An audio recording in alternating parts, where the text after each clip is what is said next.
Hoy se cumple 6 meses desde que Rusia invadió Ucrania y comenzó la guerra. Un conflicto que pareciera no estar cerca de terminar y que ya ha causado importantes daños humanos y materiales. Vamos a profundizar en este tema. Para eso estamos ya en contacto con Alberto Rojas, director del Observatorio de Asuntos Internacionales de la Universidad de Finisterra. Alberto, muchas gracias por acompañarnos. Buenos días. Buenos días, Nicolás. Muchas gracias por la invitación. A ver, 6 meses desde que comienza este conflicto, esta invasión de Rusia a Ucrania, que también se da de manera, no sé, ¿cómo decirlo?, paradójica, en el Día de la Independencia de Ucrania, que se está celebrando, conmemorando, pero con una Ucrania invadida. ¿Cómo también se agrega ese elemento? Hay una atención especial principalmente por esta conmemoración y el día de que podrían haber ataques más intensos de parte del Kremlin hacia ese país.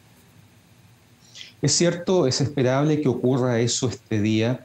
6 meses que marcan un cambio significativo de este conflicto que comenzó el 24 de febrero, con una invasión rusa que parecía estar destinada a acabar con el gobierno del presidente Zelensky en pocos días y eventualmente capturar gran parte del país. 6 meses después, lo que vemos es que Rusia controla el 20% de Ucrania y que la posición del gobierno del presidente Zelensky ha cambiado. En las primeras semanas, recordemos que estuvo permanentemente buscando sentar a Rusia a una mesa de negociaciones que permitiera frenar la guerra y evitar la enorme pérdida en vidas humanas que hemos visto en estos 6 meses. Ahora, el presidente Zelensky ha tomado una posición diferente. De hecho, en el discurso de hoy, él hace una pregunta retórica. Pregunta qué era el fin de la guerra para Ucrania.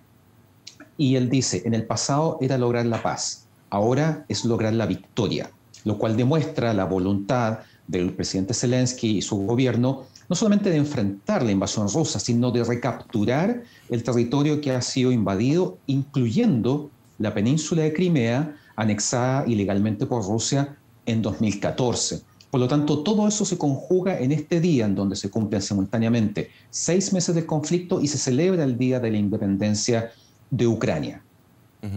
Ahora, tú lo comentabas, Alberto, en términos de porcentaje, un 20% del país ya ocupado por Rusia, en este caso, Ucrania, y el número de víctimas humanas, por supuesto, que es lo más terrible de todo esto, y de alguna manera la postura desde el gobierno ucraniano con el resto de los gobiernos del mundo, y aquí han habido entrega de financiamientos, de ayuda monetaria, armamentística, pero finalmente el propio Zelensky ha pedido que haya una intervención directa de parte de los países de Occidente, especialmente de Estados Unidos, que en 6 meses no se ha dado. Podemos entrar a detallar por qué, digamos, la situación de la OTAN, los tratados internacionales acá, pero cómo también se evalúa lo que ha sido la mirada desde el exterior de los dos países en conflicto acá. Bueno, ciertamente la invasión rusa a Ucrania cambió toda la estructura geopolítica y de seguridad en esta zona del mundo y reconfiguró en muchos aspectos las relaciones internacionales tal como las conocíamos hasta fines de febrero. Lo cierto es que Estados Unidos, sus aliados de la OTAN, la comunidad internacional en general, fue desde un primer momento muy cauta en términos de no enviar tropas a suelo ucraniano que terminasen enfrentándose cara a cara con las fuerzas militares rusas. Eso habría abierto efectivamente un escenario que muchos podían catalogar como la Tercera Guerra Mundial. Claro. Y por eso Estados Unidos y sus aliados decidieron apoyar a Ucrania no con el envío de tropas, no con el envío de aviones de combate, por ejemplo. Recordemos que Zelensky en algún minuto pidió una zona de exclusión aérea sobre Ucrania, cosa que no se concretó. Pero lo que han hecho ha sido enviar constantemente millones de dólares en armas para que los ucranianos cada vez pudiesen tener mejores elementos para defenderse. Al comienzo estábamos hablando de lanzacohetes portátiles, equipamiento como chalecos antibala, cascos, medicinas. Ahora estamos hablando de lanzamisiles, estamos hablando de otro tipo de tecnologías, que es lo que le ha dado a Ucrania la posibilidad de frenar hasta cierto punto el avance ruso y mantenerse firme durante 6 meses. Si ese apoyo hoy comenzara a declinar o desapareciese, Ucrania volvería a estar en una posición de fuerte debilidad. Y por el otro lado, lo que hemos visto es una reconfiguración de la imagen del poder militar ruso. Al comienzo, en las primeras semanas, se pensaba que el avance ruso iba a ser demoledor y que esta operación militar especial, como la llamó en su minuto Vladimir Putin, iba a durar poco tiempo. Sin embargo, gracias al apoyo occidental y la propia resistencia de los ucranianos, el avance ruso se vio frenado. Y hoy lo que vemos es una Rusia que ha demostrado varios errores en ese sentido. Un gran contingente de conscriptos, gente muy joven, soldados que no tienen experiencia, una combinación entre tropas y contratistas privados, y al mismo tiempo grandes problemas en términos logísticos para mantener las líneas de abastecimiento de combustible, de armamento, de alimentos para las tropas que habían entrado a Ucrania. Eso sumado al hecho de que Occidente dejó caer sobre Rusia un paquete, un conjunto enorme de sanciones económicas inéditas hasta este minuto que han complicado fuertemente a Rusia, sí. A pesar de que ha habido algunos países muy estratégicos, partiendo por China o India, que se han marginado, se han desmarcado de esas sanciones, lo cual ha permitido que Rusia no quede totalmente aislada en ese aspecto. Súper difícil proyectar en qué puede terminar la guerra o cuándo puede terminar una guerra, evidentemente. Pero analicemos un poquito eso, Alberto. Uno podría pensar, dentro de lo que tú decías, la ocupación, el porcentaje de ocupación que ya tiene Ucrania en 6 meses, aquí es bastante, medio año. Uno podría intuir que el desgaste de la posición rusa podría ser uno de los elementos que vaya definiendo el futuro de este conflicto. El desgaste en términos no solamente de la posición a nivel internacional del Kremlin, de Vladimir Putin, también interno, que es lo más relevante, pero sobre todo dentro de su ejército y sobre todo en materia económica. Las guerras no son baratas, son muy caras, de hecho. No quiero ponerlo solamente en términos monetarios, pero finalmente ha definido el desgaste de una posición en conflicto a nivel de la historia. Por supuesto, lo que tú dices es muy cierto. A lo largo de la historia reciente ha quedado muy clara que las guerras, los países tratan de que sean cortas. Claro, y eso es lo que quería al principio Rusia. Precisamente, y es lo que muchos pensábamos en ese instante. Claro. Lecciones como la de Vietnam, la experiencia estadounidense en Irak o incluso en Afganistán demuestran que las guerras que se prolongan se vuelven muy costosas. Son millones de dólares los que se destinan a mantener esas guerras en desarrollo, pero además tienen un costo en términos de la dimensión política. La imagen de los gobiernos se ve afectada, la opinión pública de los países se vuelve adversa. Por lo tanto, prolongar una guerra es un muy mal negocio, por decirlo de alguna manera, para los países que están involucrados, sobre todo al que está aparentemente en una posición de superioridad, como era el caso ruso. En la medida que esto se prolongue en el tiempo, el tema se va a ir desgastando. ¿En qué sentido? Ya hemos visto que en muchos aspectos la guerra de Ucrania ha ido perdiendo la visibilidad que tuvo al comienzo, sí, por ejemplo, en los medios de comunicación. Además, para países como Estados Unidos y muchos otros de sus aliados en Europa, el estar constantemente apoyando a Ucrania con millones de dólares en ayuda humanitaria, armas, medicinas, también tiene un costo. Probablemente para Occidente sería muy provechoso, sería muy importante que se lograra algún tipo de acuerdo que al menos generara un cese al fuego. No hablemos de la paz, porque eso ya es un escenario mucho más complejo, pero al menos un cese al fuego, un escenario en donde se detuviesen las escaramuzas militares, cosa que en este instante ninguno de los países involucrados parece estar dispuesto a hacer.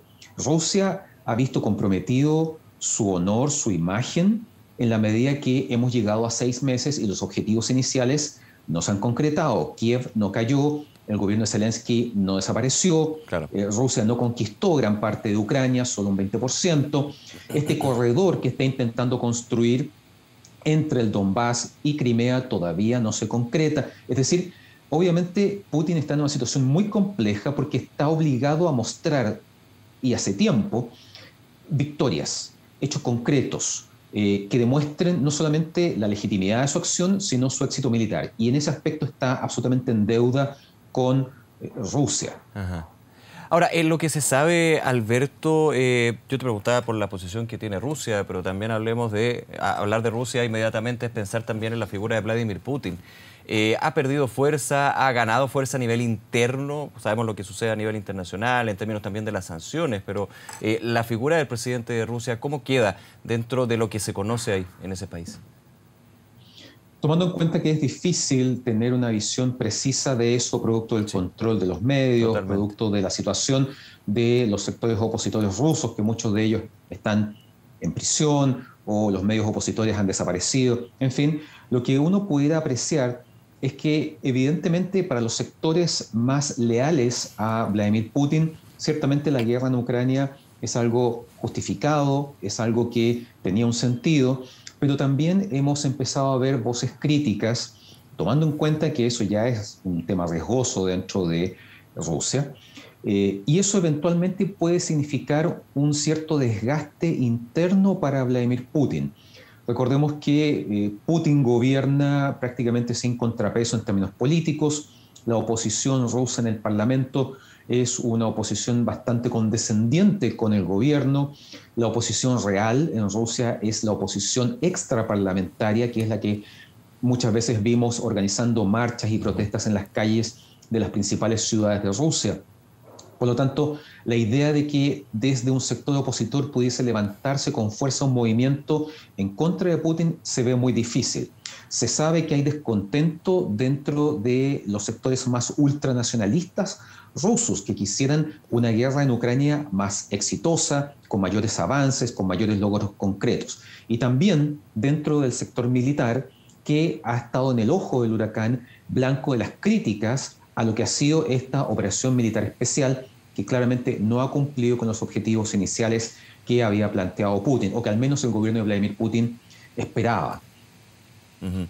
Ahora, hablemos también de los socios europeos. Por ejemplo, estaba viendo imágenes ahora en este minuto de la agencia EFE del actual primer ministro británico Boris Johnson, que está en Kiev, una visita que no había sido anunciada, una total sorpresa, y está con el presidente Zelensky en las calles de Kiev. Reino Unido, Francia, Alemania, ¿cuál es también la postura y la mirada que se tiene tras 6 meses de haber iniciado el conflicto? Hubo un apoyo transversal de parte de la comunidad europea, pero no así un tema de intervención directa justamente ante el conflicto, pero sí críticas y sanciones a Rusia en ese caso. Claro, efectivamente vemos al primer ministro Boris Johnson, esta es la segunda vez que él viaja a Ucrania, y claro, tiene sentido que él esté ahí presente en un día como hoy, porque no hay que olvidar que el Reino Unido ya no es parte de la Unión Europea. Por lo tanto, no puede verse representado, por ejemplo, con las gestiones, las visitas o los discursos que haga Ursula von der Leyen como presidenta de la Comisión Europea. En ese aspecto, lo cierto es que la guerra en Ucrania ha tenido un impacto en Europa en diferentes niveles. Por ejemplo, en el caso de la Unión Europea, que sabemos que es una alianza política, económica, lo cierto es que la llevó a entrar en un área a la cual nunca antes había entrado, que es el tema de la seguridad y el tema militar. Al comienzo ya vimos cómo la Unión Europea aprobaba un paquete de 400.000 millones de euros para el envío de armas, la primera vez que este bloque destina presupuesto a la compra de armas. Y eso se replicó en meses posteriores. También hay que recordar que precisamente Ursula von der Leyen, en una de sus visitas a Ucrania, lo que hace es abrirle las puertas a Ucrania y también a Moldavia y a Georgia para iniciar un proceso de postulación a la Unión Europea, tomando en cuenta que probablemente si la guerra no hubiese estallado, eso se habría dilatado mucho más en el tiempo. Ninguno de estos 3 países realmente cuenta con condiciones para transformarse en el corto plazo en candidatos. Recordemos que la Unión Europea primero define si un país que quiere entrar a la Unión Europea puede ser candidato, y una vez que lo define, que es un plazo que puede durar más de un año, inicia un proceso de negociaciones que puede llegar a durar una década. A Croacia le tomó 10 años poder entrar a la Unión Europea. Ahí vemos un cambio significativo dentro de la Unión Europea. Y la otra dimensión es la parte militar defensiva, que la representa la OTAN, que no solamente activó todo su despliegue y poderío militar. Recordemos que una de las frases clave del presidente Biden fue que la OTAN no iba a intervenir en Ucrania, pero que sí iba a defender a todos los socios que eran vecinos de Ucrania en caso de que eventualmente Rusia quisiera expandir esta operación militar especial, como Polonia, Rumania, etc. Claro. Y en ese aspecto también hemos visto un cambio en el mapa de la seguridad en esta zona, por ejemplo, con el hecho de que Suecia y Finlandia, que durante décadas habían mantenido una posición de neutralidad al no ingresar a la OTAN, decidieron romper con eso producto de la amenaza rusa que ellos percibían después de la invasión a Ucrania, y son los nuevos candidatos a ingresar a la OTAN. Y eso lleva las fronteras de la OTAN nuevamente mucho más cerca de Rusia, duplica la frontera de la OTAN con la frontera rusa, y en ese aspecto vemos cómo esta invasión ha cambiado a Europa y la posición que ha tenido en términos de temas de seguridad, en temas militares, y hasta dónde ha estado dispuesto a intervenir y a comprometerse en este conflicto. Alberto Rojas, como siempre, muchísimas gracias por acompañarnos y el análisis aquí en Canal 24 Horas. Que te vaya muy bien. Muchísimas gracias, que estés muy bien. Muy buenos días.